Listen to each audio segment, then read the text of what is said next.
Welcome to a Skyrim Addict podcast, where I will discuss my adventures and misadventures through Skyrim. Join me. Add your stories. Add your tales. Let's get into this thing.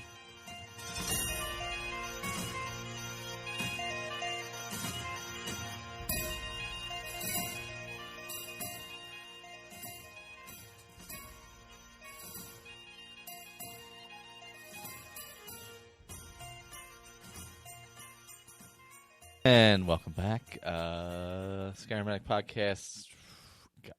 Shit, I don't remember the number. Like 127, something like that. I am joined by Juan currently. Hello. And Colin should be joining us in a bit.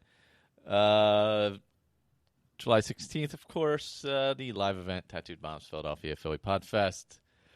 I hopefully should have shirts to give away. I should be picking those up Friday. I'm not doing them myself this time because I don't have time. So there's that. And then the week after, San Diego Comic-Con, Juan. I am here. I'll be here. Oh, you'll be there. As always. I'll be at the Hilton Bayfront. Yeah. We're going to be hitting 100 today. Oh, my God, really? Yeah. Oh, that's right. You guys are in the heat now. It bounced. We're in the heat. Yeah. It should actually... It's going down tomorrow, so it'll be nice. That'll be good, because I was there one year when it was hot, and that was not fun.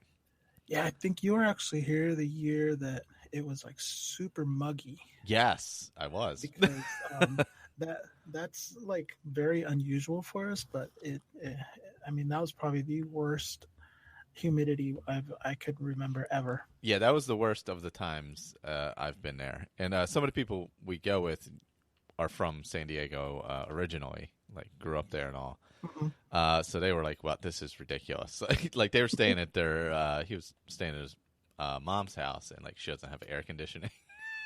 Well, yeah, I mean, on the coast, almost nobody has air conditioning because at most you're going to get maybe mid 80s, and then you get that nice offshore flow that just cools you down, so you don't even worry about it. Yeah, we were that year. Actually, we stayed on Coronado at a place with no, had air conditioning in the bedroom. Okay. And it had like units, but not like central air. Not central air. Yeah, and it was struggling. It was struggling hard. It was very hot in there. Yeah, because I know even like some of the elementary schools and schools were actually shutting down because of the fact that there was no air conditioning. Oh yeah, I believe it because if you don't have the the stuff to deal with that kind of temperature, it's going to be an issue, obviously. But yeah, no, I do recall that. I think it was like 3 years ago, maybe. I think, at least. Yeah, because Connor was with us, but he was smaller then, so it was probably like 3 years ago. But wow, okay. Yeah, I'm gonna keep an eye out for the Bethesda cosplaying while I'm there. Although I'm really bad at spotting that kind of stuff, so. Oh, you got Connor with you. Yeah. Well, he'll be in panels all day now. He's like panel man now. Oh, wow. Because he watches all the CW shows and all that kind of stuff. So he'll be watching, I don't know, the Flash panel and Arrow and all that. It's like he's his own person or something. Yeah, it's weird. It's weird. Yeah. So I probably won't see him and Renee for like days. I'll be wandering the streets of San Diego. They'll be in Ballroom 20 or there. Yeah, that's true. That's true. I tend to wander into the really small panels that like you can just walk into because nobody else is going to them. So, well, I mean, that's how you discover new things where you sit there and go, "Oh, I didn't know I would actually like that." Yeah, that's happened to me quite a few times actually. And that's kind of why I do it now, because it's like, this is fun. I find stuff this way. That's how I started watching. Remember that show Eureka? That sounds very familiar. It was on Sci-Fi. Okay. But I started watching that because I was going to a Mythbusters panel, and their panel was right before it. And I was like, wow, these people are really nice. I'll watch their show. And I was like, wow, this is a pretty fun show. So that's how it works. But yeah. Philly Podfest, not as big as San Diego Comic-Con, but it's at a bar. So there's that. So yeah. Well, I hope they actually build. They're talking about making a soccer park, turning the old Charger Stadium into uh, a soccer park, and actually Oh, nice. rebuilding the whole thing. Yeah. And that'll have a lot of space in there, and maybe extend Comic-Con into there. That'll use that Because space. I'd really hate for San Diego to lose something like that, especially it. I mean, who wants to go to LA? Yeah. Well, it's. I But mean, they as already the have Chargers, WonderCon anyway. Well, that's yeah. Anaheim, but Orange County. But Uh-huh. So yeah, well, it's signed on through like 2020 something, 2021, 2022. They just re-upped it recently. right. Yeah. Yeah, I mean, because normally they have the really good weather, which is what you want, and it's Yes. not as crowded as some of the other cities. No, they handle it extremely well. Yeah. Because it takes over so much of that downtown area. It you don't really. I mean, obviously Saturday and it gets a little crazy and feels a little crowded, but not to the point of being oppressive or anything. It's still manageable. Well, I mean, our San Diego County Fair just wrapped up, and we ended up with 1.5 million guests that went to it. Oh, geez.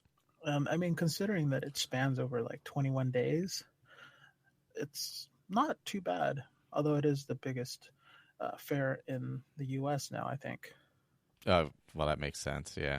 Although, I guess the only other one that's really big like that is that Texas one is huge, where they have that giant guy that burned down a couple of years ago. But who wants to go to Texas? Yeah, that's even hotter, and it's not San Diego. It's not 72 degrees every day along the coast.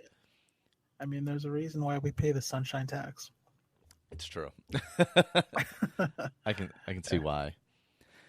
But we've been bouncing around the Oblivion Roundtable idea, so we'll get into that first before I think so. Colin gets here. And speaking of the devil, Thanks. that was some good timing. You beat me to it, Michael. That was good timing. Perfect timing, actually. Yeah. How you doing, Colin? I'm doing well. You guys? Good. Just chatting away about San Diego. Yeah, we were talking about San Diego. Comic-Con's coming up, so I got a vacation coming, thankfully. Getting away from I got another week off in a couple of weeks' time, so plenty of time to crash around and game. Oh, that's nice, too. I don't know if I'll bring anything with me this time. Usually out to there, I don't bring anything because we're usually busy. But other places we travel, I'll bring, little gaming PC or something, so we have something to play on the TV. Yeah, but something like Comic-Con, I mean, stuff goes on like almost around the clock, right? Yeah, and I'm old, so I'm falling asleep. I'm not like staying up till 2 a.m. anyway. So, like 9, 10 o'clock, I'm like, oh yeah, it's been a good day. Let's go to bed. There you go. All that jogging takes all your energy. I'll be happy to get out there where it's not like swimming in soup while you're walking down the street. So that'll be nice. Yep. That's a nice thing to get out there in the summertime, away from the oppressive humidity of the East Coast. Yeah. Well, since Colin jumped in at the right time, do you want to hop into ESO then? Yeah. Sure. So last time we talked, Morrowind had just hit, right? Yep. Yes, sir. And how'd it go? Did you both finish the main quests of it, or the storyline of it, or? Yeah, I finished the main quests, and I think nearly all of the quests. I've got one black mark on my on my map, but I can't seem to get in. So maybe it's for an update or something like that. For if they add to it. Yeah, that makes sense. Because I'm pretty sure I cleared everything. The one I've got is one of the. Did you hook up with Narcissus Dren at any time when you were over there? He's the one that's the treasure hunter. Yes. Yes, I completed his. All right, because that's the one I met a guy who mentioned Narcissus Dren, but it didn't lead into a quest. I think I might have had a slight bug. I can't get into the dungeon where it is. It won't let me go through the door. Is it? Because I think I actually met him down in the southeastern part of the map. Yeah, because I met whatchamacallit, I've got the name. The Breton woman and her servant fella. I can't for the life of me. I can't even remember his name. Basically, they're recurring characters that every time you go to a different part of the map, they show up and are adventuring with, along with you, but having their own adventure within your adventure. She's like a lady something. Yeah. And I want to say like Nigel or something. Stibbins, that's it. Stibbins, yes. He's the more memorable one because she always ends up screwing him. Yes. And not in the good way.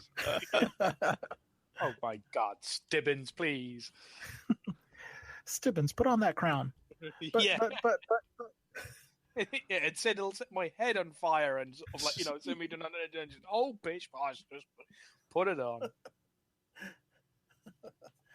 Yeah, so they're fun characters, but I've been doing a lot of PvP right now, so I'm forgetting a lot of the story.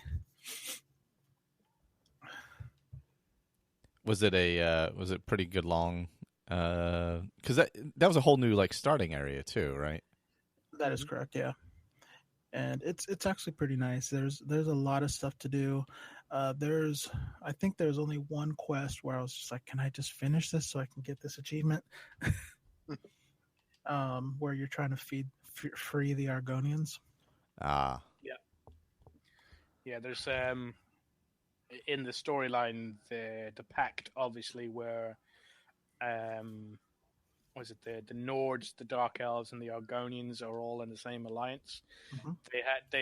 The Dunmer had to agree to release all their slaves, but only the houses who were a part of the Pact had to agree to it. So House Telvanni didn't want to agree to it, so they didn't agree to the Pact, and they didn't agree to release all the slaves. So they still had slaves over in Vardenfell. Yeah, over in Vardenfell, they still had slaves. So, and then there was this storyline of an Argonian female who was trying to work her way free, or working off her own back, doing them favors, and then she got herself released by working harder and stuff like that. So that one was a bit long. She's greasing the wheels through you. Yeah. And I agree. It did get a little bit long, but sometimes we complain that quests don't get in depth enough with the characters. I think it's because did you do the entire quest all in one go? I'm gonna say yes. Yeah.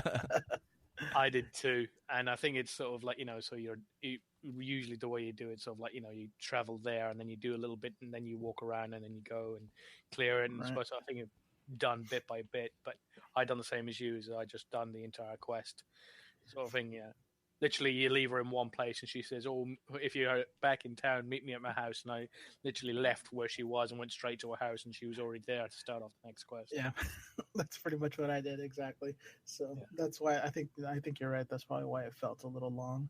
If there was been something else to break it up in between, it definitely would have been better. But you just kind of get goal oriented and just kind of go. Like, how long did it take you to get through it if you played it all? You just focused on the main one first then? I did. It took me, I want to say,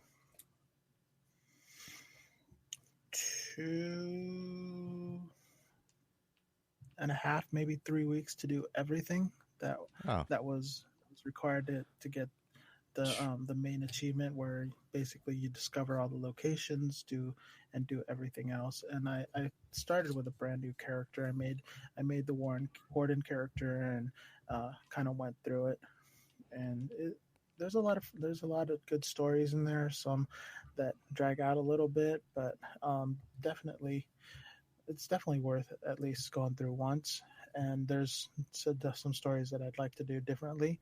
And that is one nice thing, is they do actually have some decisions where if it pops up in red, and whatever decision you make, that actually affects the world and future quests. So that's pretty nice. That's a good amount of playtime, though. Oh yeah, especially because about a week of that I wasn't even working. So so you were putting in tons of hours.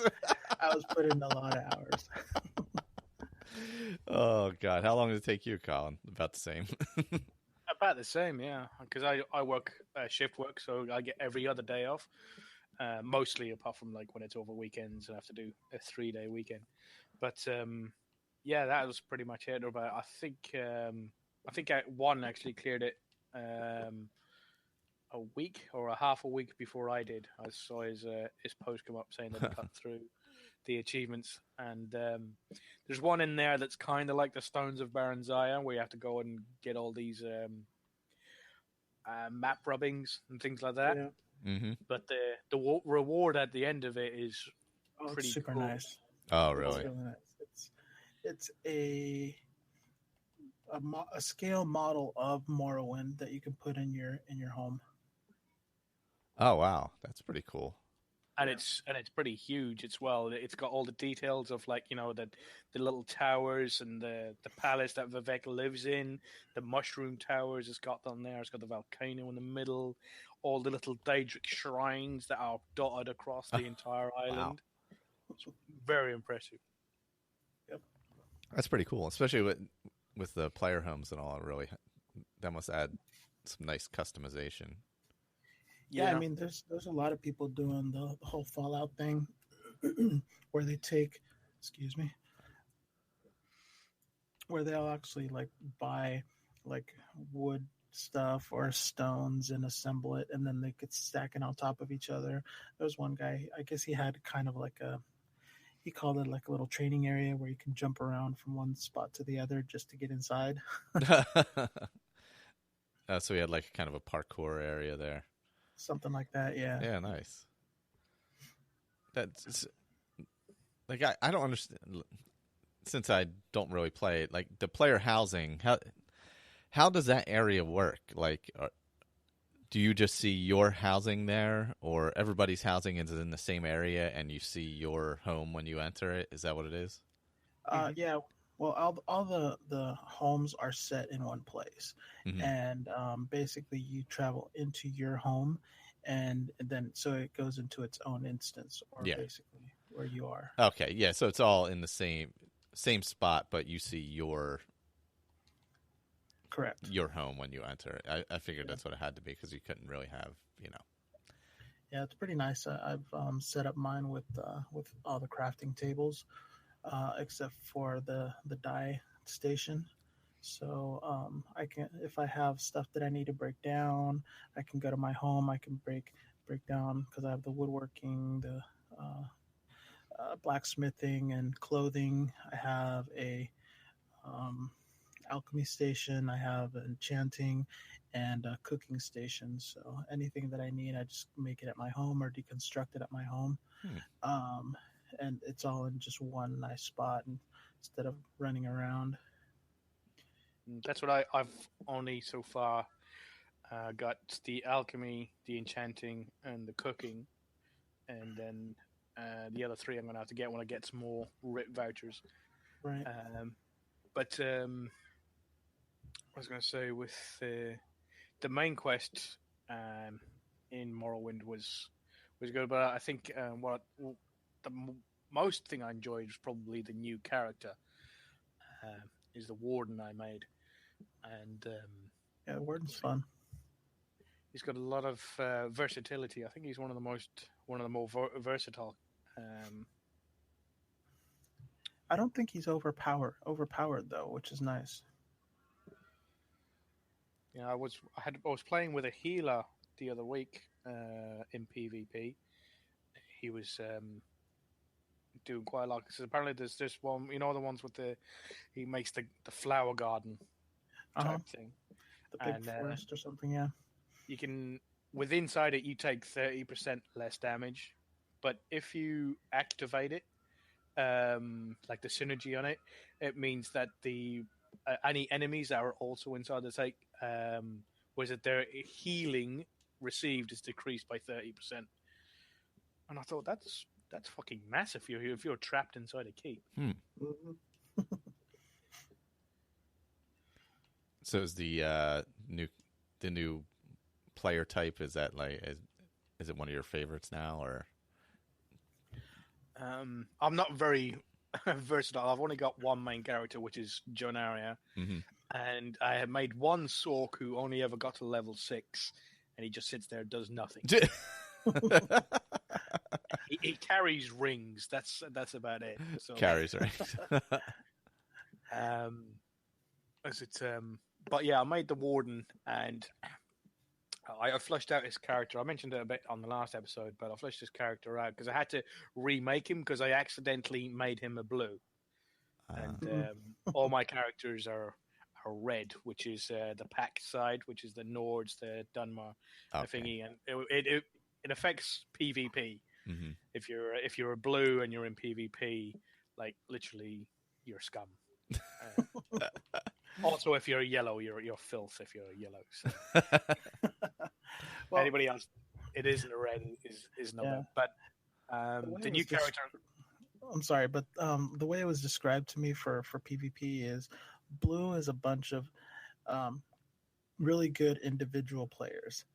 Yellow is very organized, but they're not very good players, and red is just kind of they zerg. The way I see it is that the blue is the zergers, blue zergs, and yellow is just a bunch of gamers, people who go in there to earn AP so they can buy stuff, which apparently in the new update you're going to be able to put your AP in the bank and your writ vouchers. Thank goodness. So you can share your AP between characters. That's good, because I have a lot of AP on different characters and I can't do anything with it because it's not quite enough for what I want. Yeah. So now you can combine from different characters to be able to get. You could always combine gold because you can store all your gold in the bank and then mix it between your characters. But with alliance points, which is what you earn when you do the PvP Civil War thing, you aren't able to store that in the bank, so you couldn't share it between characters. But in the new update, they're going to allow you to store it in the bank so you can split them up. Oh, that's good. That's definitely a benefit for people who like to play multiple characters. Yeah. Well, like for me, when I start a new character, I'll take them into PvP to get a lot of the skills that I want from the levels, because there's always vigor, barrier, and there's a couple others that are very helpful in some of the PvE content. So I always put my low levels in there. I play the sub 50 zone, and some of them have 100,000 AP. Some of them have 60,000 up to I think my highest one has maybe 200,000 or 300,000, and but that's distributed about around 11 characters. Oh wow! Wait, you're playing 11? You have 11 characters? I have 11 characters. Wow, that seems like a lot, Juan. Well, the way you figure it is, you have a Nightblade, Dragon Knight, a Sorcerer, a Templar, and then you have the Warden, and then you have a Stamina and a Magicka version of each. Oh, and that's wow! what I have. Oh, so you've done all of them basically. magicka and stamina. Yeah, of both. Oh, wow. So you've tried every type basically. Correct. Cool. Oh, that's pretty cool though. Yeah. Must give you a good perspective on what works best for you and all that. And actually, each class has its own advantages and disadvantages and weaknesses, and it makes it nice to kind of know what the weaknesses are. Although it seems like Templars have probably some less because they just constantly heal themselves.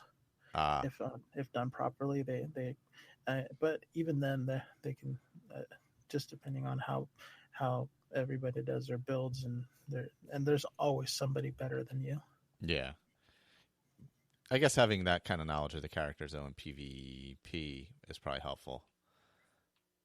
Knowing the weaknesses of the specific type, if you've played it. Right. And it's fun to kind of switch around and try something different. And I have the 11th one is just kind of my flex where I sit there and I go, okay, I don't like this character anymore, so I'm gonna turn this one into that, and then I may end up getting rid of the other one. Okay, that's like your try it out, your test character. And I may end up buying more character slots in the future just to make more characters. I enjoy the grind of leveling up a character and kind of seeing where they go. Yeah, and like learning about it as you go and all that. Right. Because then, I guess in the beginning is when you learn the most about the character anyway. Yeah, especially because you get skill points and you sit there and go, okay, I have to use this skill, and so you're really limited on the amount of skills you use. But then later on, as stuff opens up, you sit there and go, well, I haven't tried this before. Let me try this, and you just kind of learn what all the different skills do. And now that I've played the game a lot more, I'm more willing to sit there and say, oh, you know what? If I use this skill, it'll do this and this and this. Because it's not always about the initial damage; it's about all the extra stuff that it does. Yeah. Whether it gives you more damage, or it gives your enemies less damage, or it does damage over time, or it makes them more susceptible to certain types of damage, or so it's really cool to see all that different stuff. Yeah, because then you can see all the different types of attacks and everything about it. That's true. Right. How much PvE do you play though? I mean PvP. I'm sorry, not PvE. Let's see. I did about 2 hours last night and 3 hours this morning. Usually not that much, but recently, over the past few weeks, I'll sit there and I'll do maybe an hour a night, just go in there and see what I can do, and just kind of watch the patterns. Like I said, when I have a low level character that I'm trying to build up, that's when I do a lot of PvP with that character. I'll do 2-3 hours in one session, and just kind of build up AP. I get it up to a certain level, get the skills I want, and then I'm kind of done. But my last character, I built it up so quickly, and I did some PvE. I finished all of Morrowind, and I'm like, well, it's only level 35. I can still go into the PvP zone, so I did that with that character. And then I'm in another guild where they were in PvP, and it sounded like they were having a blast, so I jumped in and joined them for about a half hour, 45 minutes. They took off, and I just stuck around and was doing my thing. Oh, nice. Do you do a lot of PvP, Colin? Yeah, because of Gennaria's history with the Civil War and everything like that, she gets involved with that a lot. So our current rank, I think, is a Tribune. She has. I was helping one of my guild mates in one of the campaigns. He got Emperor, not last week, but the week before, with one of his characters because he wanted the achievement. And that was with his healer, which apparently it's easier to get Emperor with a healer because you earn more AP. Because when you just spark off a heal, anybody in the area that you heal gives you AP for it. Whereas if you're a DPS like me, all your AP comes from damaging and killing players, not from healing them. Right. So he was trying to do it again this week, but with his Dragon Knight, which is his DPS type thing. Yeah. So he was finding it a lot harder to earn enough AP. He got into second position, but his friend was in first position, and his friend just continued playing. He wanted Emperor as well. So but the only problem is that his friend has been Emperor with that character before. And he was saying, well, look, can't you just jump off, do some PvP, or jump onto a different character and do it with that instead of doing with this one, because you've been Emperor with that character before, and I've never had Emperor on my character ever. So can you just jump off? And he was like, well, no, I'm sort of blah blah blah. So he didn't understand it. He was because his friend, the other one, was from a different guild. And he was talking to us, who was his social guild, and sort of asking, I just don't understand it. Why he just can't let me get it just the once. And if he wants, he can jump in with his other character, and I'll abdicate. All I want is the achievement on my main character that it's been Emperor. Right. And the other guy wouldn't do it. I was like, fair enough. But yeah, it's Janaya does a lot of PvP. I've done some PvP with my warden. And his story is his name was Volk Greymane, and he's a companion, and him and his brother were companions, but he's the eldest brother, but he's currently 65, 70-ish years old, and he started to get losing his sight a little bit. So every time he'd go off to do a mission for the companions, somehow a whelp would already be in the vicinity saying, oh, hey, I'll go and join you, and sort of go and do this mission and that mission. And he was like, well, no, why are you here? And he eventually got it out of one of them that his brother has been sending whelps along with him just to make sure he's okay. He was like, I don't need you sending these young'uns after me to look after me. And he goes, I'm fine. And his brother was actually his younger brother became what's the name of it? The companions. What do they call them when they're the thing that whatchamacallit the head of the companion. I forget the name of that. Yeah, so do I. It'll come to me. But when he's the one who became the advisor to the companions, and he kept on sort of asking the whelps to go along with his older brother, who he thought was starting to lose his sight and was a little bit worried about him. So to prove that he was still valid, he went off to do the trials of Kine. So he went off and pleaded to Kine to one of the shrines, and she sent him off, and he went and he faced the smaller ones. So he went to face the crabs and the skeever and the wolves and everything like that. But then when he finally got to the bear, he was kicking the shit out of the bear, and the bear and it lasted for 2.5 days of him and the spirit bear fighting, and neither would give in, and neither of them could kill the other one. And eventually, Evoke just sort of just dropped his axe down on the floor, and he just and he just looked at the bear, and the bear just slumped down and looked at him, and two of them just staring at each other, and Kine just looked and goes, well, if you can't kill each other, if you can't beat them, join them. Yeah, if you can't fight each other, then fight together. So she joined the two of them spirits. So now the spirit bear is now with Volk Greymane. And so are you gonna make him a werewolf? No.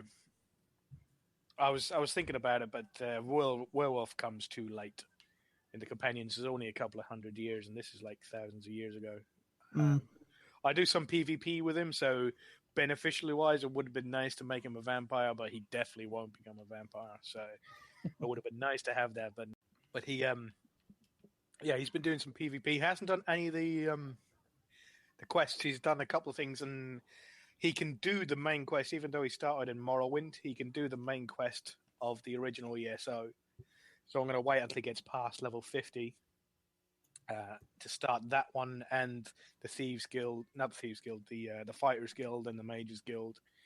And he's going to run through that after he's like, I think I'm 540 odd champion points now. So nice. Once I start, I think questing with him, running through the main quest, it might get me close to the 630.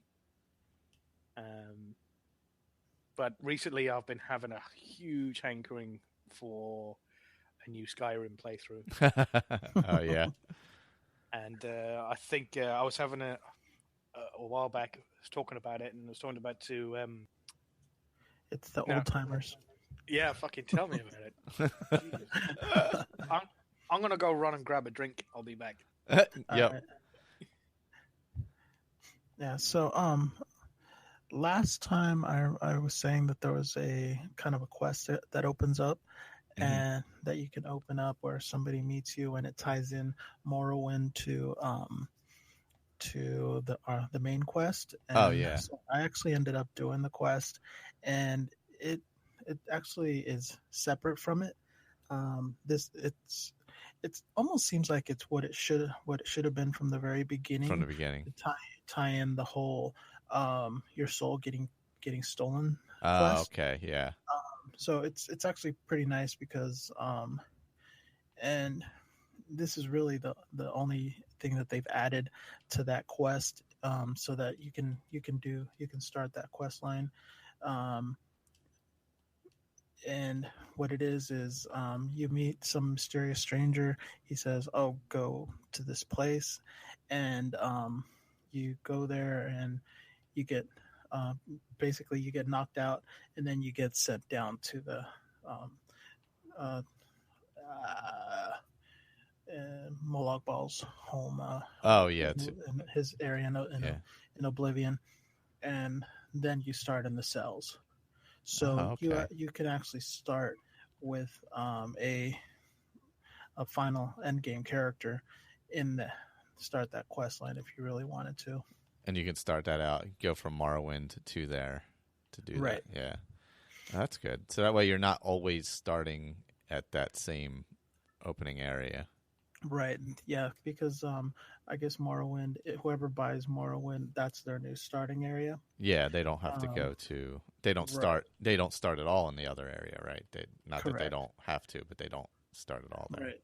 And if you go into the mainland, that's a big part of the main of the whole storyline. So that's a nice addition. The whole reason for the anchors and everything else. Yeah, so they tie that in, and it seems really nice just because of the fact that you're not just waking up in a cell. It shows that you had something before that, and then you get sent over there, and then you battle your way out of there and move your way into the real world. Oh, nice. So that's pretty nice. It seems like a much better beginning to the story, more fluid, maybe. Yeah. I mean, I know that a lot of the games you kind of just start as a prisoner. There's no past, no future, but sometimes you want to know, well, how did I end up in here? How did this happen? Especially in the plane of Oblivion, you know?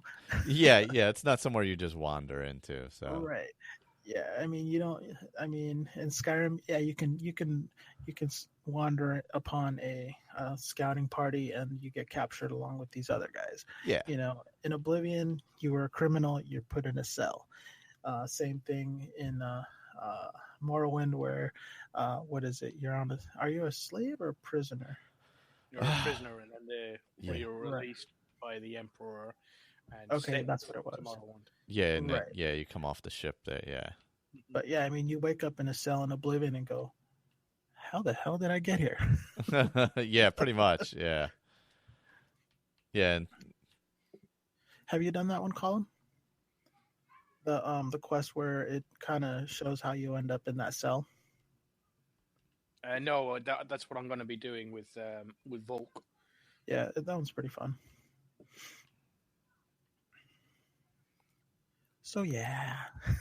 That seems like a fun way, though, to connect everything together for new players and old players, and Right. for the whole gamut of who's playing the game now.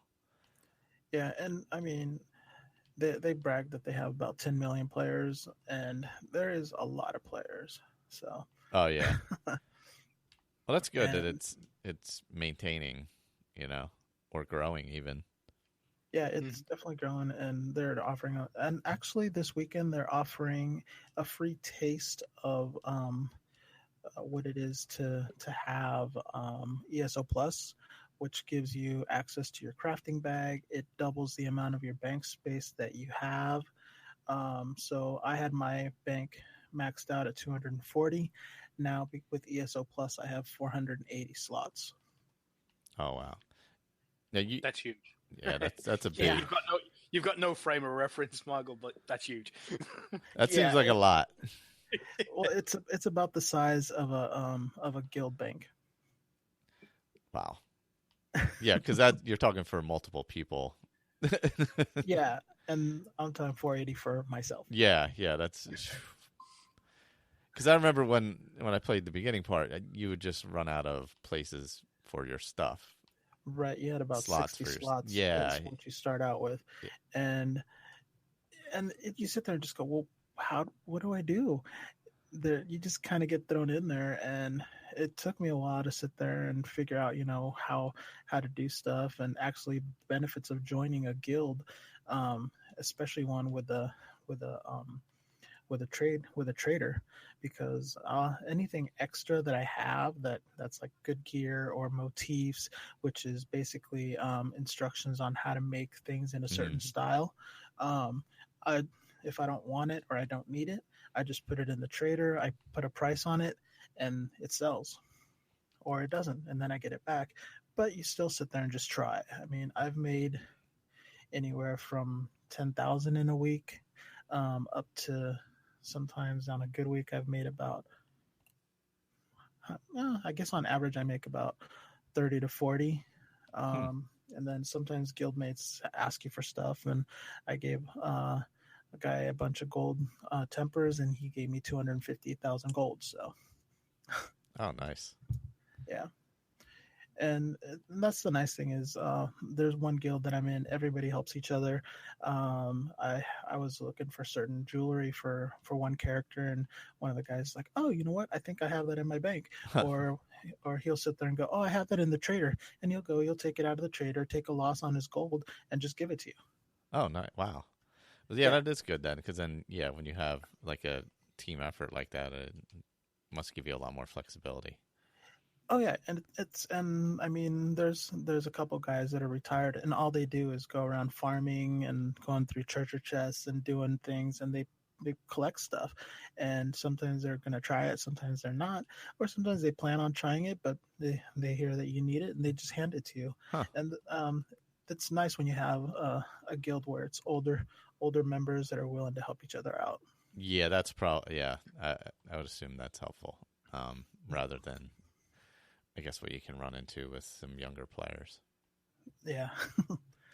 And I'm not saying that all younger players are like that or all older players. I'm just in a guild that happens to be that way. Yeah. Well, bratty kids, all that. We'll blame them. But yeah, no, you can run across players like that at any age. It doesn't really matter, but right. I guess it's that stereotype of the gamer kids. Yeah. I mean, do you have any other questions about ESO that maybe came to your mind since the last time we met? I'm trying to think. No, I was just interested how Morrowind felt, like how much of the game. I'm hoping right now is that they fix a lot of the glitches that are going on. And I used to attribute it to the fact that there was so many people on.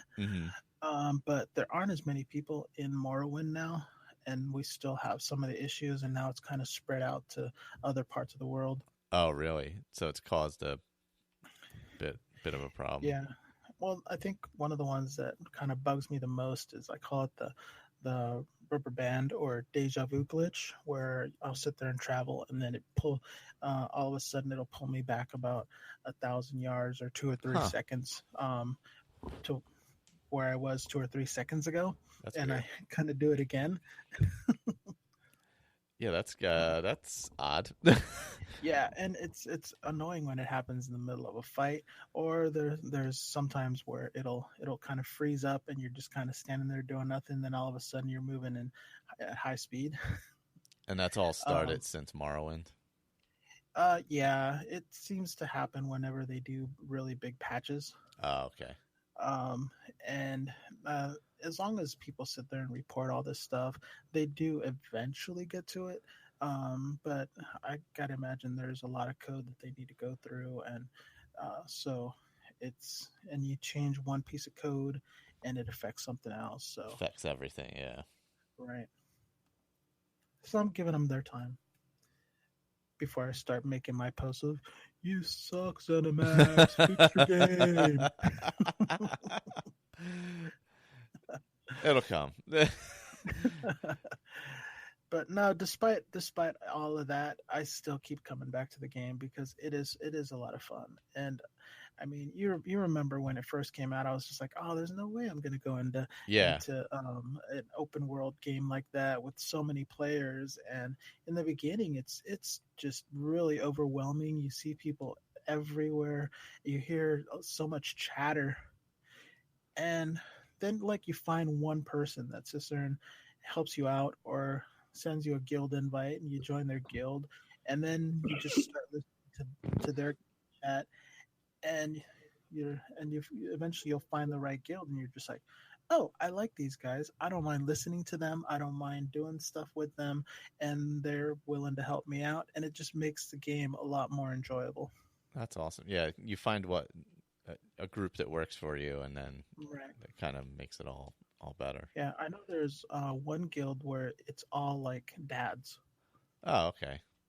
And it's like dads who game or something like that. Mm-hmm. That's not the name, but that's kind of their tagline, you know. And they don't have that much time to game, but they're all dads and they're just out to have a good time, you know. Not everyone out here is the meta gamer and wants to be the best at everything. Or, you know, there's some guys, they just go out to have a good time. I know one of the guilds I'm in, they're doing some events where they'll go out just sky shard hunting or looking for lore books. The sky shards are good because for every 3 sky shards you find, you get an additional skill point. Lore books are good because it raises your magicka skill line, your mage's guild skill line. Mm-hmm. And once you get it up to, is it 10, Colin? Yes, all the other ones are 10. Right. Once you get it up to 10, then you get a really nice ultimate, which is Meteor, and then and that's really good for a Magicka character. Fighters Guild, they have Dawnbreaker, which the morphs are really nice. You could do some solo play and do like the Dark Brotherhood, do the Thieves Guild. There's some quests where you have to go around just killing people in cities. So there's a lot of fun stuff to do that by yourself or in groups. And then of course there's all the group dungeons where if you're in a nice guild, you can pick up 3 other players and do them really easy. They have a normal mode and a vet mode. So in the beginning you can do normal, or sometimes you'll get some guys that can solo or 2 or 3 man a dungeon, and they're willing to go with you. And just go ahead and do that, because if you do the veteran, you get all purple gear, which is a step below gold, which is end game. And at the end, Final Monster gives you part of a 2-piece set. And some of those are really nice. Thanks for all the research stuff, Juan. I just got it. Okay. Did you need all? No, I sent back the Inferno stuff. I already have the Inferno. Okay, I wasn't sure because I have such a bad habit where I just sit there, grab the stuff, and delete it, and I'm like, wait, I should have made sure which staffs exactly he needed. I just made them all, and I can just sell that staff for about $10K, so it's not a big deal. Yeah, I sent back the Inferno one, so. All right. Perfect. So starting off the research now. Ice stuff. Yeah, I'm gonna need all the Nernhound heavy gear soon. Okay. Well, just let me know and I can do that. Okay. Yeah, I was It gonna took me a say. year and a half to research all the traits on all the armor and weapons. But Wow, really? yeah, but it's nice because there's one really nice nine trait set that a lot of people even today still like, which is Twice Born Star. The fifth trait, if you have 5 pieces of it, you can choose 2 Mundus stones. So it's kind of like having the the ethereal crown. Oh, okay. But and actually have two things at once. So that's pretty nice. A year of researching. A year and a half, sorry. Of researching. Year and a half, wow. yeah. It's amazingly dense, I gotta say, the game. Yeah, and a lot of the stuff is meant for the long haul. Yeah, to keep for people who are playing long term, right? Right. I mean, it would be really nice if they would fix some of the drops, because I know some people, they'll run just one dungeon 10, 15, 20, 30, 50, 60, 100 times just trying to get that one piece of equipment, ring, weapon, and with that specific trait. And I mean, a lot of times you get these, you get prosperous or training, which is like, unless you're a low level character or you're just a farming character, who cares? Because prosperous, all that does is increase the amount of gold that you collect, and training gives you more XP as for weapons, as you for killing, and then for the armor, it's just for XP in general, and it gives you more. And if you're like, for me, I'm already a 664 and 630 is the cap. I don't need any more experience. And then for my low level characters, I like to do the slow grind, so I don't put any training gear on them, because I want everything to level up as evenly as possible.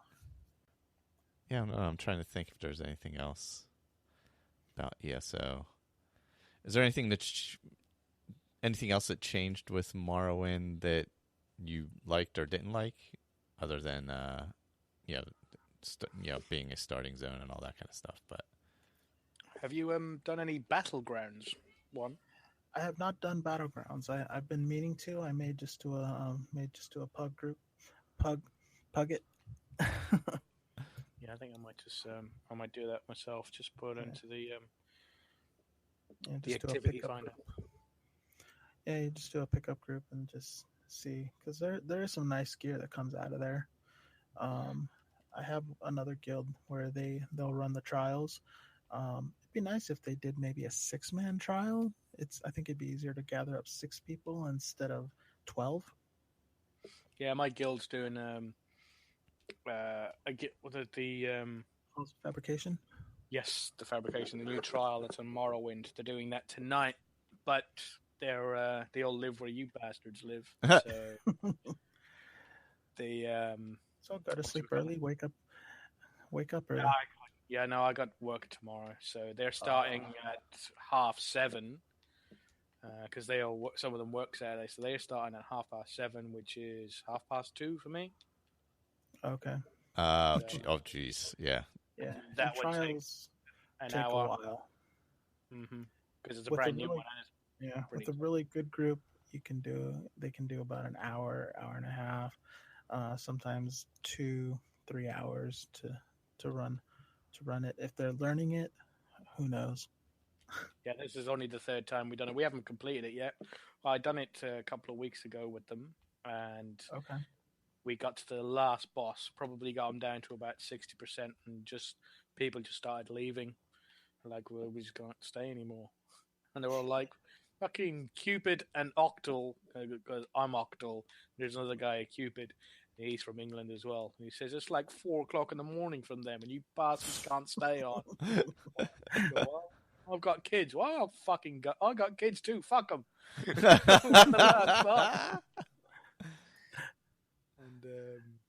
But yeah, we got to the last boss, but just couldn't take him out.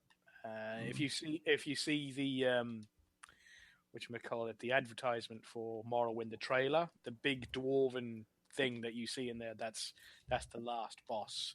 Oh wow! Fabrication. Okay. So yeah, he nasty. He fucking nasty. Sounds like it. Yeah, because we were doing it on normal, not on vet. Oh wow! Normal. He kicked their ass. Jeez. Oh, Juan, you had mentioned some decent gear out of it. No, I didn't like any of the pieces. Oh, okay. As I said, I only have I have 2 characters now. So, and Gennari's all set. Was it you saying earlier on about doing delves like hundreds of times? Yeah. Mm-hmm. Oh, I know all about that. I could only ever find a blue necklace for burning spellweave, and it took me forever to get the purple, and I got it not yesterday, but the day before. Or was it yesterday? No, it was yesterday. Yeah, it was. It was yesterday because I was off yesterday. Got the, and that was like after 6 months. Yeah, of going in there at least 2-3 times a week and doing them on vet, hoping that it's going to be. What's your secondary set? Julianos. So I've got. Okay. So I've got the destruction staff on my front bar, so I can only have 4 Julianos on the front bar, but on the back bar I've got sword and shield, so I'll have burning spellweave and Julianos both on my back bar. I think that's one thing I would like to see in one of the patches or updates that they come up with is to be able to craft jewelry. Oh, you can't craft jewelry? No. You can enchant it, but you can't one of the sets. You can't craft. Right. It'd be nice if they made it as part of the craftable set, because then you could actually take 2 crafted sets and make 2 full sets out of it. Because as it is right now, you can make 1 5-piece set, especially on like your beginning characters. You make a 5-piece set and maybe get 3 or 4 additional pieces, and then you have 3 jewelry slots that are just kind of there. Typically what I'll do is I'll farm the dolmens in an area, which is basically Malog Ball dropping anchors, trying to is he trying to take the world into his world? I think that's what it is. Yeah. And so you sit there and you defeat the enemies, and you're guaranteed a piece of jewelry out of those. So I just try to get 3 of the jewelry pieces that I want, and make sure that I don't even care about the color, because probably within 10 levels I'm just going to replace it. But at least it gives me some set bonuses, as opposed to just having some random pieces and getting whatever bonus. Getting just what the pieces have, as opposed to having some set bonuses as well. It just makes your characters a little stronger. Yeah, well, I was in that below 50 area, and my warden, he was tough. I mean, he's a companion, what do you expect? He was tough, but there was some guys in there that are below 50 that literally they could just stand there and let me beat on them, and their health wouldn't go down by a half. Yeah, I think there's guys that they basically just keep making new characters just to do that. Yeah, and then they go out and then they farm with their super duper character, and sort of get it, make the absolute best possible gear, and gold it out and everything like that in a below 50 campaign. Mm-hmm. That's where all the brand new starters start. I think it's just such a fucking piss take. Yeah, my warden does pretty good in there, and I've done really well. Sometimes not so much.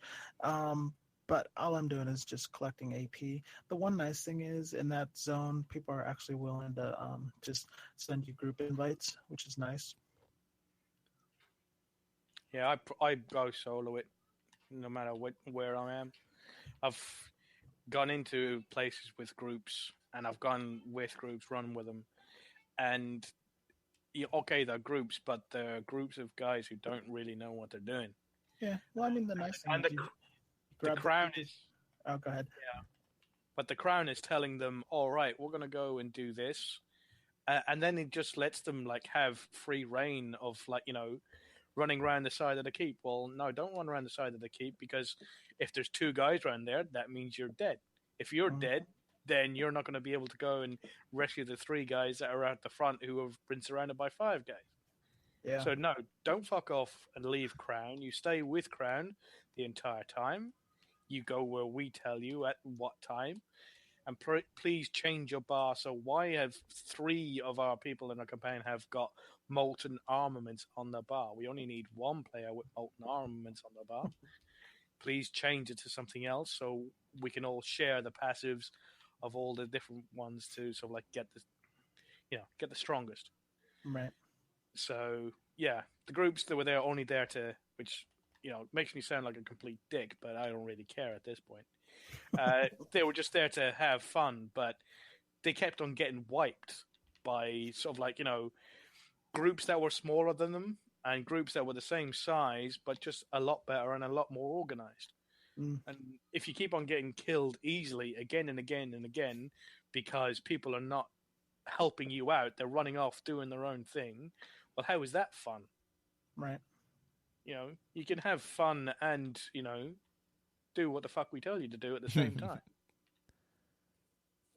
So I just run it solo now and sort of like, well, as you say, I run behind sort of like the groups and help where I can. I usually initiate sieges on keeps and stuff like that, and then you get all the other ones like I just drop loads of siege, and you'll get all the pugs run along and jump on the siege, and when they finally show up. Right. Yeah, I've actually been pretty lucky, and I find groups that are pretty organized. I think at one point we had Emperorship, and these guys, I mean, they were just taking keeps left and right. They'd show up, and they're like, "All right, we're all going front door, real quick." Boom, take the front door out, take out anybody that's in there.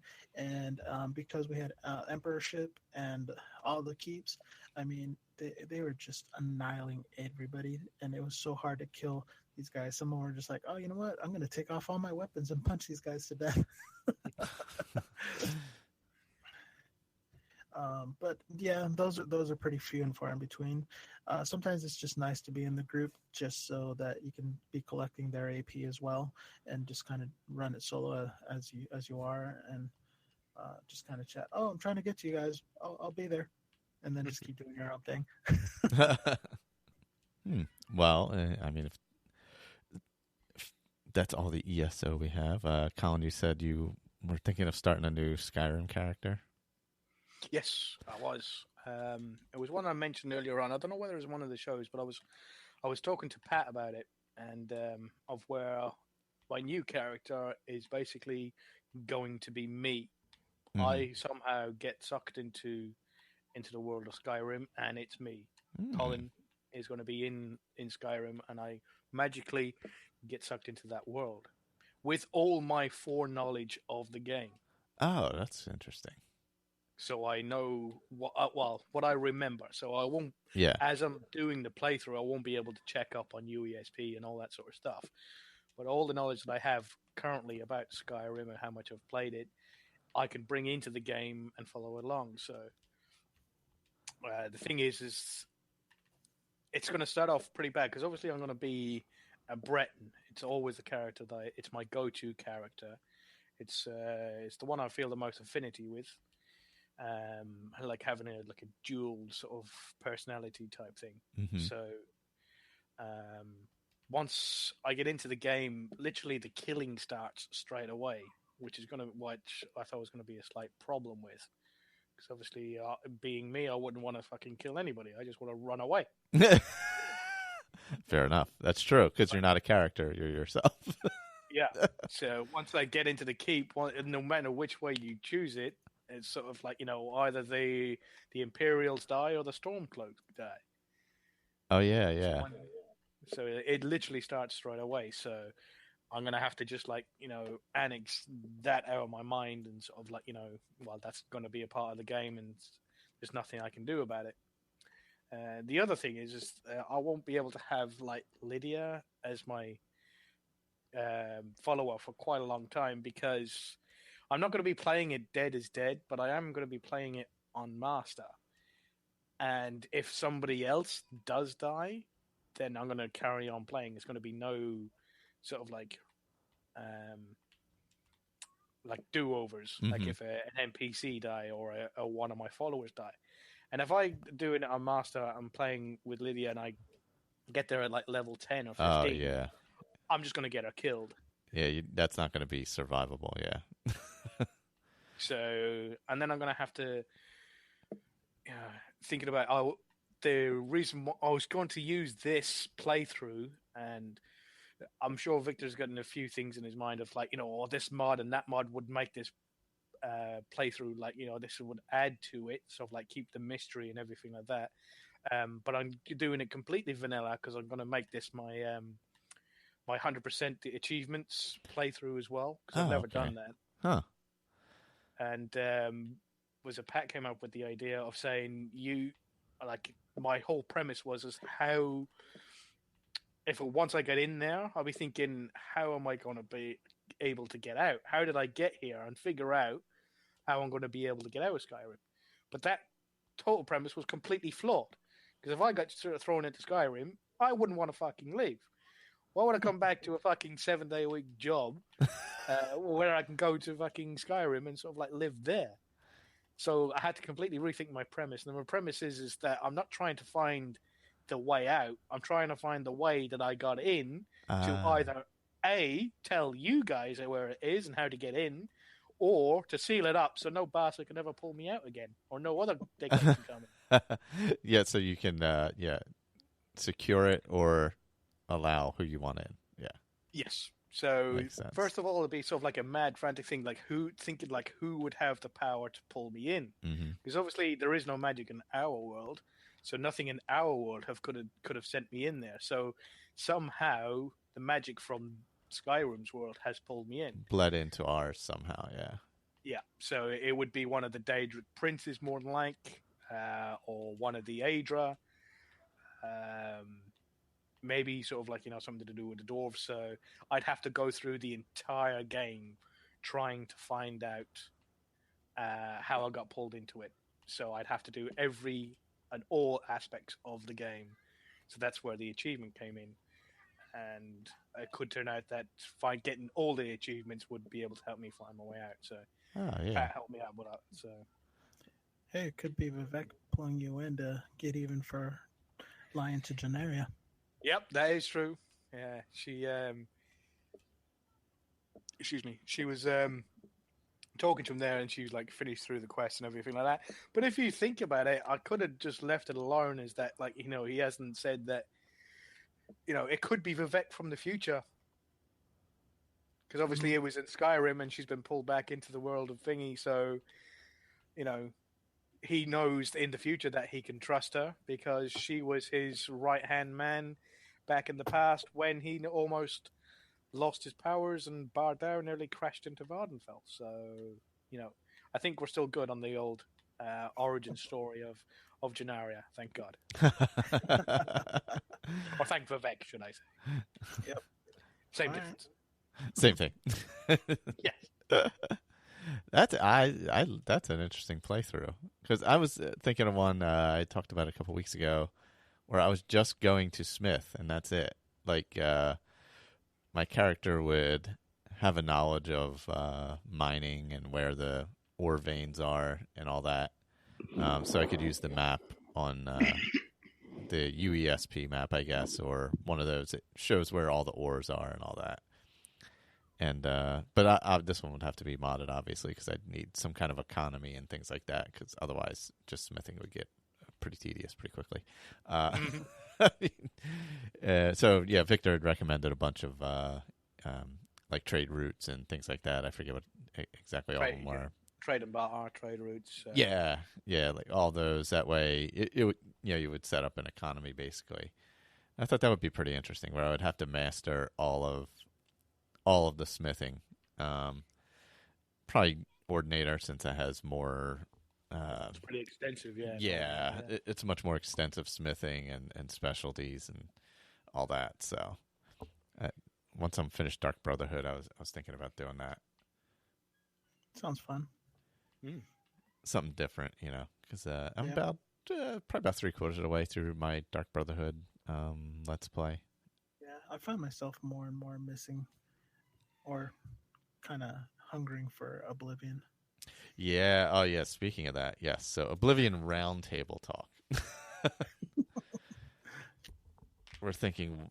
So I don't know who's going to be in it besides you and I, Juan. You didn't like Oblivion, right, Colin?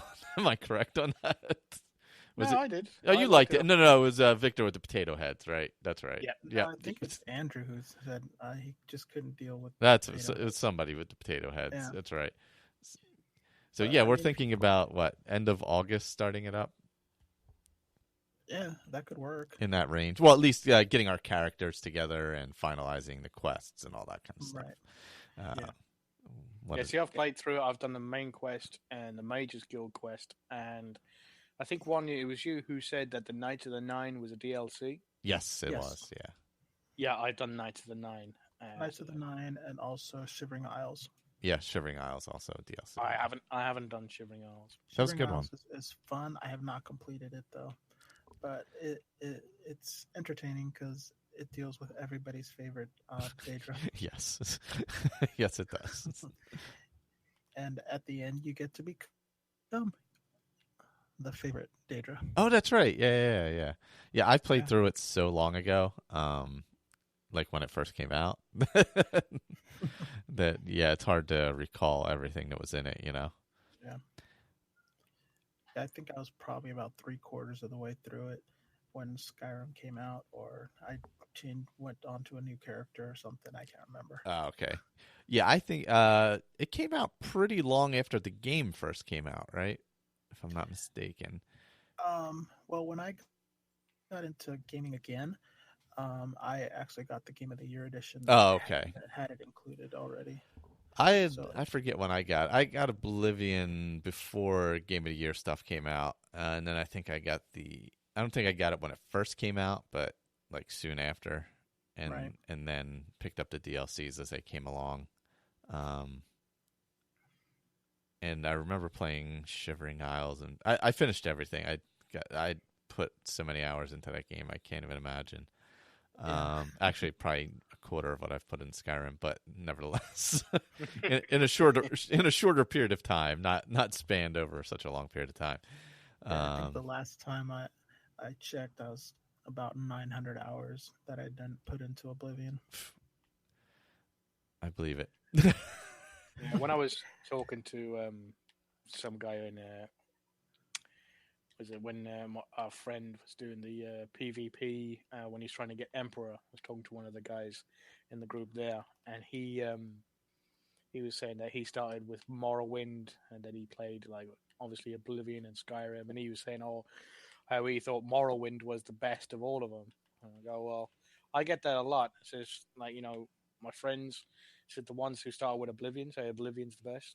The ones who started with Morrowind say Morrowind's the best, and I started with Skyrim, and I'm pretty sure Skyrim's the best. So you get that a lot.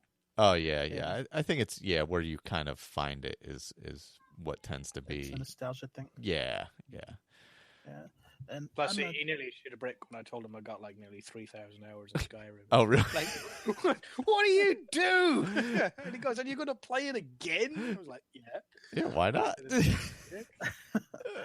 Yeah. But in 3 or 4 weeks, I said, so I'll probably put ESO aside and then just literally just play Skyrim non-stop for a few months.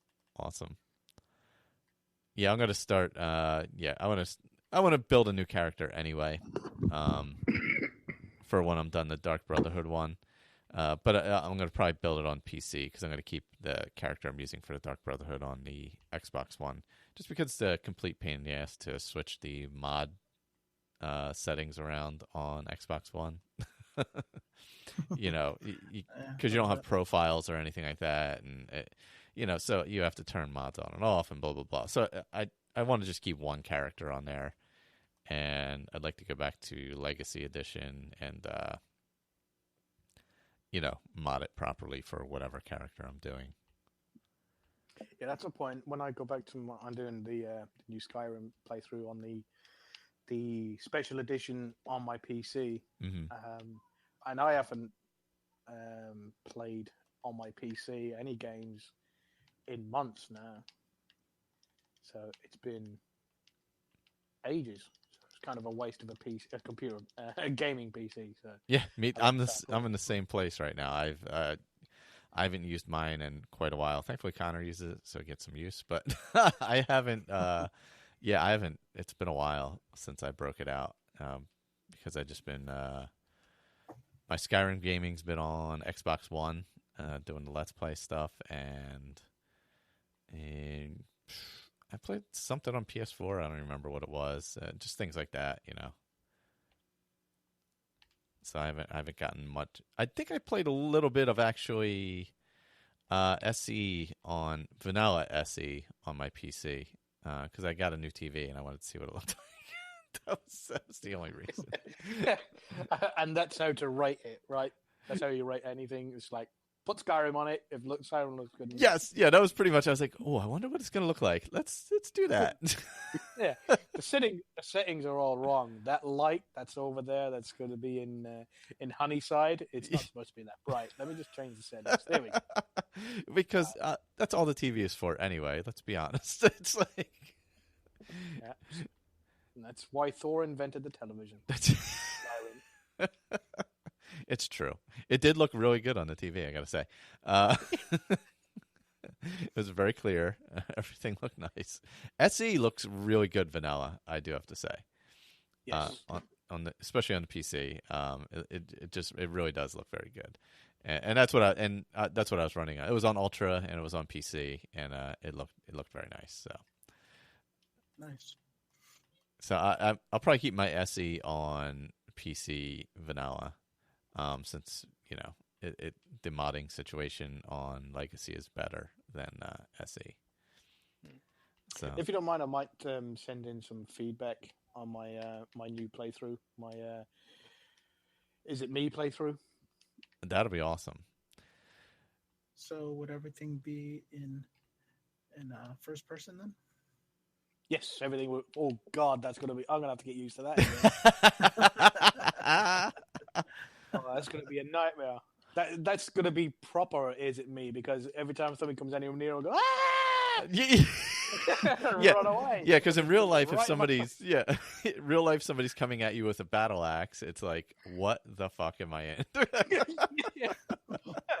Am I going to run away? No, I'm just going to stand here and cramp my pants. Yeah. Yeah.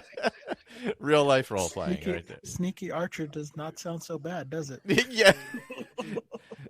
Oh, I tell you what, the new social guild that I'm a member of, you were talking about it earlier on. I don't think they'd mind, but yeah, the name of the guild is actually DOG, capital D, small O, capital G, which is Dads of Gaming.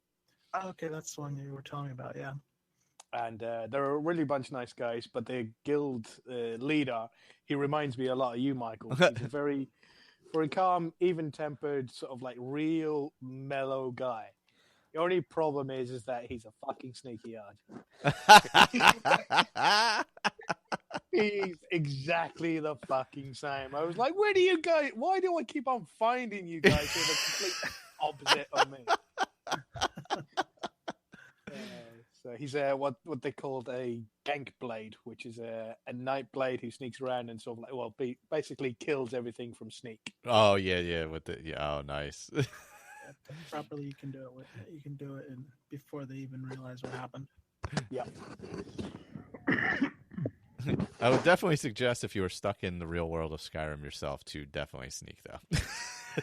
Sneak everywhere. Never let anybody see you ever. Yeah, I think was it Heavy Armor is going to be out too. Oh, okay. I move too slow. Heavy armor, man. Imagine being thrown into a world with heavy armor when your body is not accustomed to wearing like 90 pounds of armor. So true. I think that's where I was thinking about putting the mods in, so the mods would sort of like affect that. Maybe have something, change all those world effects to try and make it more realistic. But what's that one that you've used in the past where your leveling is super slow? I do remember which one, but as we found out earlier, every time I try to remember the name of something, my brain leaks out my ear and falls on the floor. So, no, I can't remember it. It was basically like the Dark Souls of Skyrim. It's like Dark Souls 1 and 3. It's like that, but it's been done in Skyrim where heavy armor, you can't cast magic unless you have perks. And even then, it'll cost you like 500 magicka to cast one fucking fireball or something like that. So, but yeah, I can't remember the name of the mod that it was. So yeah, but yeah, I'm gonna be going vanilla anyway. That's cool. Nice. Vanilla. It's always fun to go back to vanilla. It gives you a starting point again for like future characters. Because if you go so long without playing the vanilla game, not that it's a bad thing, but you kind of forget where. It gives you a good base to think about what mods will work for you and not. I think I like playing vanilla every once in a while. So do I. Like getting that different feel. But it's a pain to do on Xbox One though, so that's why I have 3 different versions that I played. And I was thinking about getting that Switch version just to try it out. I don't have a Switch yet, but I was like, man, then I could just like go to work with it and not carry a laptop or anything. Yeah, when I get bored at work and there's nothing to do or something like that, or I'm on a break, I just like I can't play games on my phone. They bore me to tears. There's never anything good on my phone, so I've taken to reading manga, anime on my phone. Yeah, and that's been quite good. So, who knew reading? What's that? Yeah, Literally, imagine that. Imagine that. Yeah, literally. Awesome one. That was awesome. Oh God. We gotta end it on that note. That is too good. Oh, when you're doing your you character, when you're doing you in the game, did you want to do one of the next Let's Plays? I was thinking about that. Yeah, but it'd more likely be more like Pat's playthrough, where it's like the entire game instead of just one thing. So maybe sort of like just updates. I'll try and keep to about 20 minutes, half an hour long, and it won't be sort of like a play by play, like exactly as I'm playing the whole way through. It'll be like the high points or whatever, like going through it certain sections or whatever. Was it a Oaken Master or kind of like a fireside chat? Oh yeah.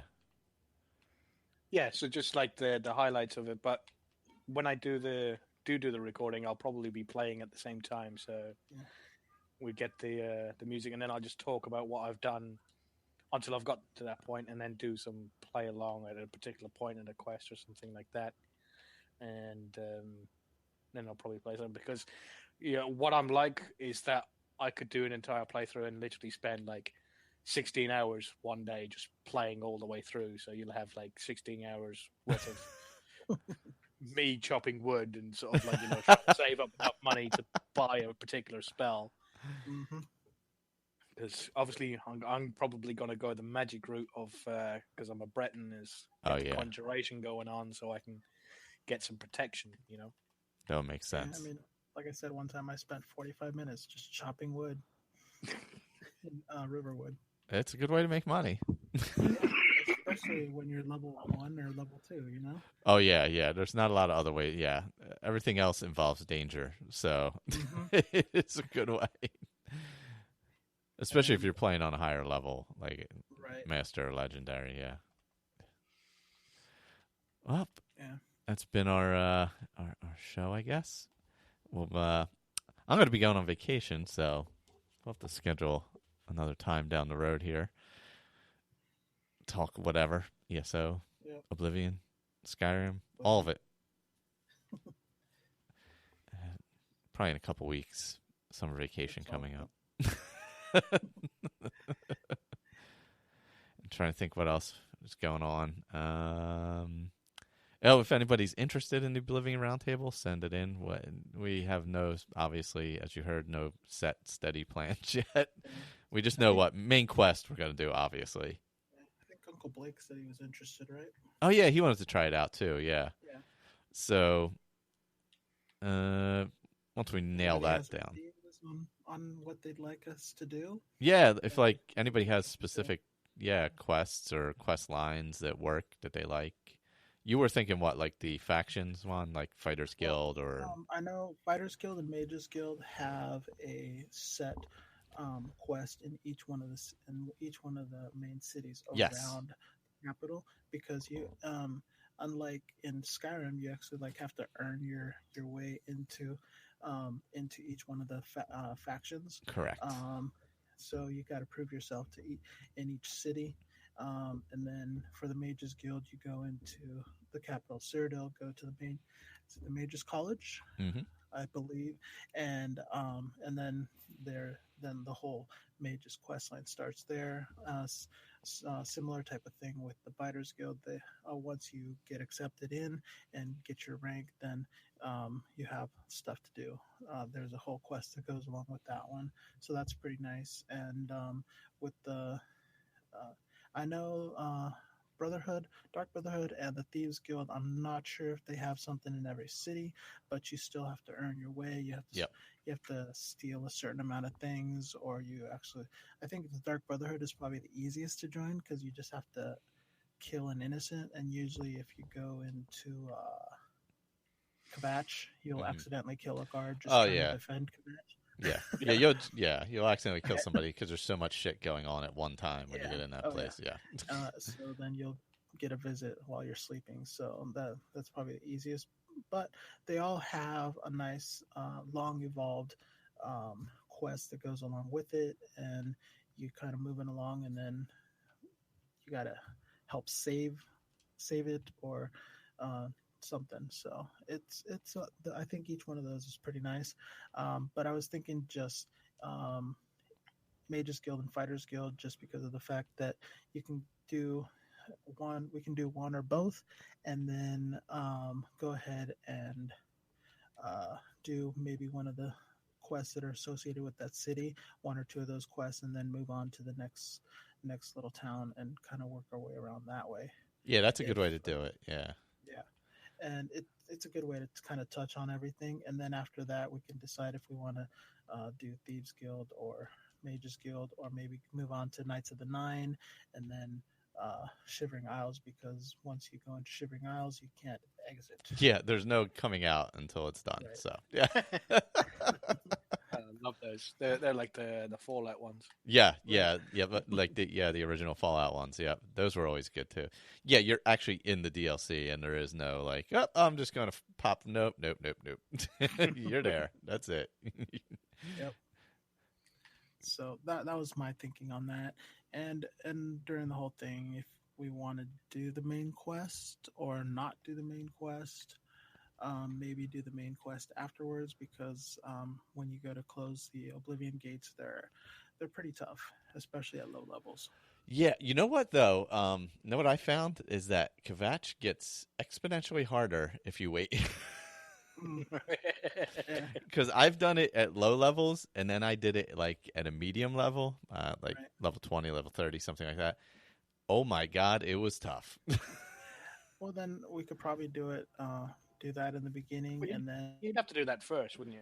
Yeah. Roundtable. You want to do the main quest first, I think maybe the main quest and doing the Fighters Guild and Mage Guild might make it a bit too long, seeing as you have to go to every single city in town, I think. Well, and it's not just one quest in those towns. Like when you're doing the Fighters Guild, it's like 3 or 4 quests for each to get whatever prominence or whatever in each area. I know for the Mages Guild, it's only one. There's a couple little things that go along with it. Yeah. But typically, it's just one quest that could be done in one sitting. I think the Fighters, it's more than one. But yeah, you're right.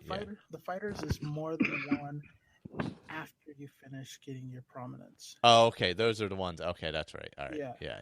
Once you get your prominence in every city and you're officially 100% in, that's when it gets really involved, because you got to deal with what is the black market or black something. Yeah, the black band, Black Broad something, Marauders or something. Yeah, but they're the opposing or the competition to the Dark Brotherhood. And that one is actually really interesting. So that is a very good one. Anybody remembers how that goes? It's fun. Quite interesting. Yes. Yes. Yeah, what the hell were they called? Black something or other. I can't remember the name. Can anybody remember any names today? No. But as soon as we turn off our mics, we'll go. Like, oh yeah, that's what it was called. That's The put a mic in front of any of us, and we're just like, yeah, what the hell? Blackwood Company. I just looked it up. Okay. I didn't remember it. I looked it up. Okay, then that is right. Yeah, I kept thinking Blackreach, and I'm like, no, it's not Blackreach. That's the other game. That's no, not Blackreach, not Black Market, Black Marsh, Black Marsh. Yeah. No, it's the Blackwood. Yeah. Or Blackbriar, not Blackbriar. Yep. So yeah, that's kind of that was my whole thinking on that.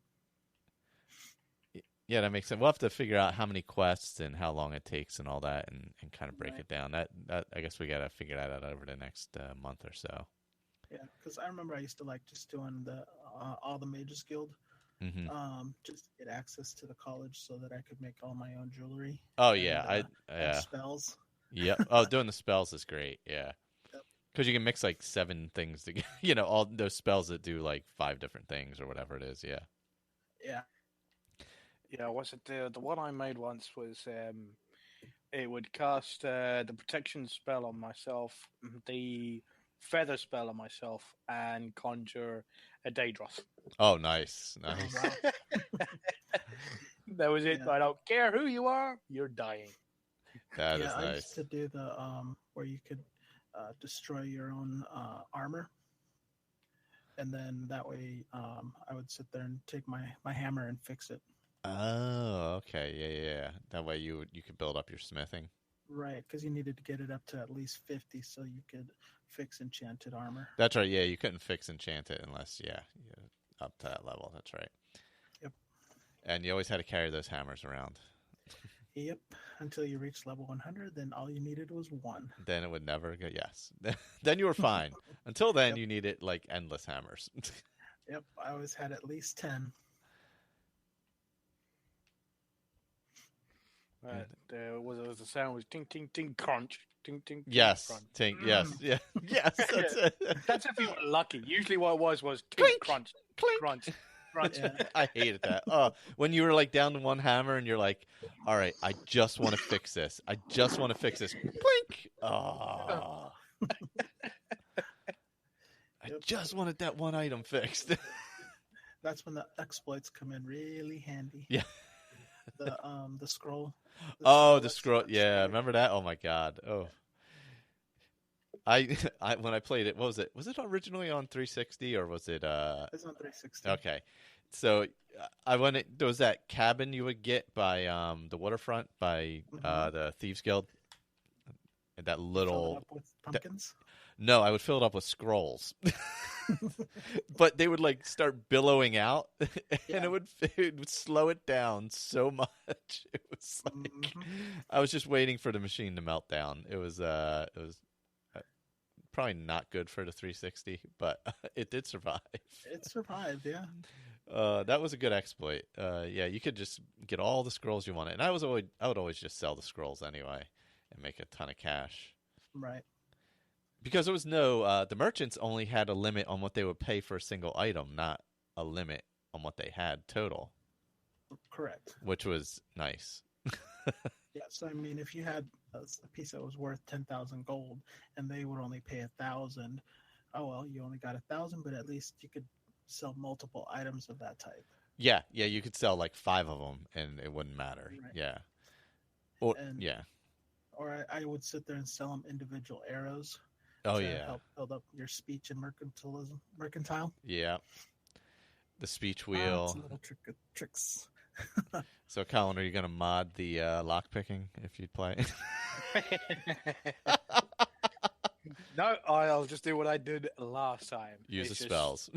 Yep, use spells. Just alteration. It's like, oh, hey, is that a bird 35 feet away from me? It might crap at me. I'm going to have to cast shield on myself. Shield. Yep. That is feather touch. Yeah, feather. Yeah. Feather shield. I tend to just run around jumping and casting spells. Like as I'm going from town to town, I'm running, jumping, casting spells like endlessly. People are probably sitting in like houses along the road, like, "What is this fool?"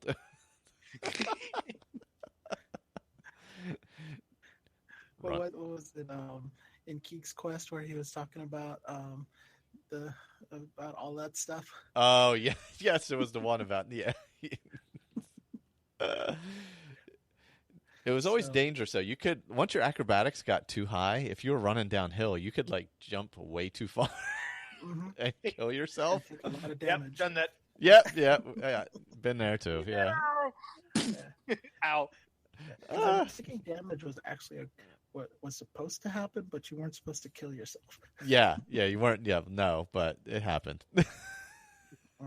Especially if you're running away from those damn trolls. Yeah. Who were much tougher in Oblivion. Yep.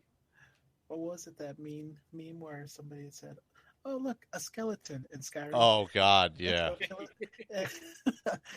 And in Oblivion, "Oh, look, a skeleton. Oh my God, I'm gonna die." When I first went back to it after a long time, like a couple of years ago, I was like, "Oh, I'm going through. Oh my God, there's a skeleton." I'm like, "Oh," and then all of a sudden it was a skeleton champion, and I was like, "What in the world? Like, I'm doing no damage to this thing." I'm like, "What's going on?" Yeah. I had totally forgotten. For me was the first time I encountered a wisp. Oh yeah. And I was sitting there throwing arrows, chucking arrows at it, hitting it with my steel sword, and I'm like, "Why am I not hurting this thing?" No silver. Yeah. I needed either silver or enchantments. Yep. Yeah. Oh yeah, because that's the was it the ship along the docks? Is that Anvil or something maybe? I forget which town it is. And there's that haunted ship that you have to help the lady. And there's all those ghosts. It's essentially the same ghosts that you see when you go through the Mage's quest line. Mm-hmm. But yeah, I went in there with a regular sword, and I'm like, all right, this is not working. What the hell's going on? Yep. I'm like, what am I doing wrong? But it had been, it was one of those things where I totally forgot because it had been so long since I'd played it. So, yes, enchanted and silver. Silver actually mattered in Oblivion. Yes, it did. Oh gosh! All right. Well, we'll get a Oblivion thing together. We'll have a little more details to come in probably a month or so. We'll sit down and go through the quests and how much time they take and all that to kind of figure out what we want to do with that and see all who's going to hop on. So thank you, gentlemen, for joining me this time. Thank you for inviting me, sir. And until next time, whenever that may be. Actually, it'll be next Sunday. But until the next time after that, whenever that may be, which will probably be a couple weeks, see ya. Later, guys. It's